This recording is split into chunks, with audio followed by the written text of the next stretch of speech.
It has been now 2 decades since the Vancouver Art Gallery started planning to relocate, and fundraising for an ambitious building project in Vancouver's Larwell Park began more than 10 years ago. This week, though, we learned that the board had scrapped the design of the new building and wants to go back to the drawing board. So what does that mean for the future of the VAG? Well, is a big new art gallery what Vancouver really needs? Well, to share their thoughts, we've got two Vancouver artists with us. Paul Wong is an award-winning artist and curator. He's the current artist in residence at UBC's Department of Art History, Visual Art and Theory. And Karen Yurkovich is an artist working between Vancouver and Florence, and she teaches at Emily Carr University. Good morning to both of you. Good morning. Good morning. Thank you so much for being with us. Paul, if I could go to you first, what did you think when you first heard the news this week? Well, I was surprised and not surprised. I've been involved somewhat with the project, with the original bid to the city of Vancouver to get that land. So I've been, supportive of this project from the get start. We need a bigger gallery. It's overgrown from that place decades ago. Mm-hmm. I was surprised, not surprised, to hear this news, and of course I heard it through the news, and I've been giving it much thought since then. I think it was the right move to make, actually, to scrap an idea that didn't fly, that did not work out, and that's been stalled. I think the current leadership inherited a plan that was flawed, and I think it's very brave and courageous to say that, hey, based on the current situation, to rethink this whole thing. From the get-go, though, a lot of people were saying, this is that they were lowballing it, that $400 million wasn't nearly enough to complete this project.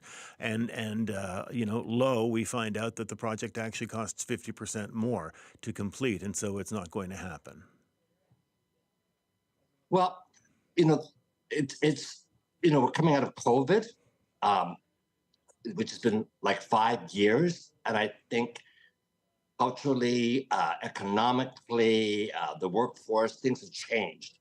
And I'm very aware that costs have escalated in all sectors, and certainly in the building construction business for sure. And as time goes, everything costs more money to build now than it would have been 5 years ago, or 10 years ago, or 20 years ago. So I think that's not unusual.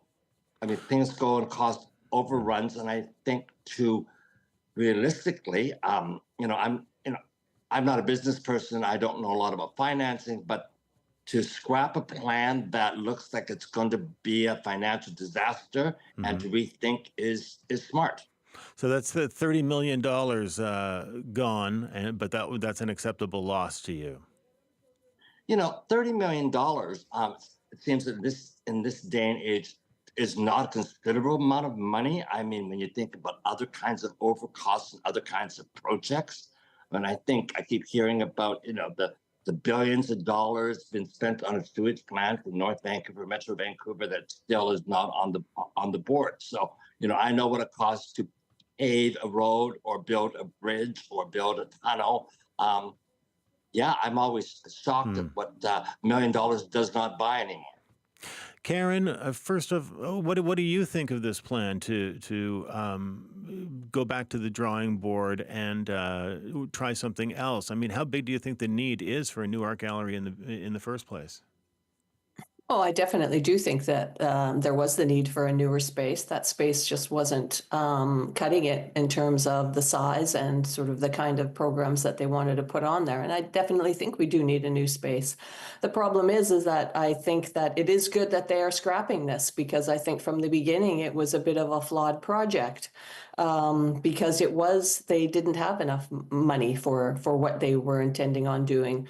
And also in the beginning, I think that it was a bit too ambitious. As well with the project, because I have been following it from the beginning, mm-hmm. They had really no budget in the beginning either for acquisitions or for the maintenance of the building. So one could see from the beginning that it was already a project that it was going to be difficult to finance.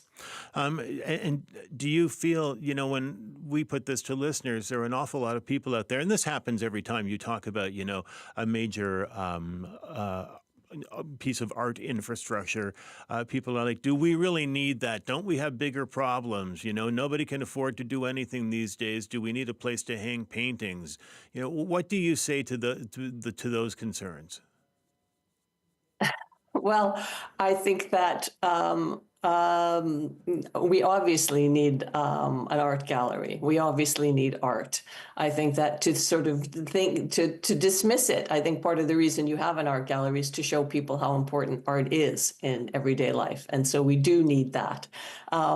As regards, quality of life is part of life, and sort of living well is very well. But also, art can do so much more than sort of what people see on the surface. Paul, what do you think of that when you hear people criticize this as, public money that could be going elsewhere? You know, um, we build universities. We have several of them. We have libraries. We have pools. We have different types of sports arena for different kinds of sports. Um, you know, we need culture. We need a variety of stuff that enhances our daily lives in this city, in this province, in this country. And art museums, art galleries are part of that. It's no more less important than other kinds of social cultural institutions. It's so good to hear both of you this morning. We're going to have to leave it there. And thanks. And I hope to speak again. We'll see where this goes. Thank you. Thank you both so much. Paul Wong, award-winning artist and curator, the current artist in residence at UBC's Department of Art History, Visual Art and Theory. Karen Yurkovich, Canadian artist working between Vancouver and Florence. She teaches art at Emily Carr University.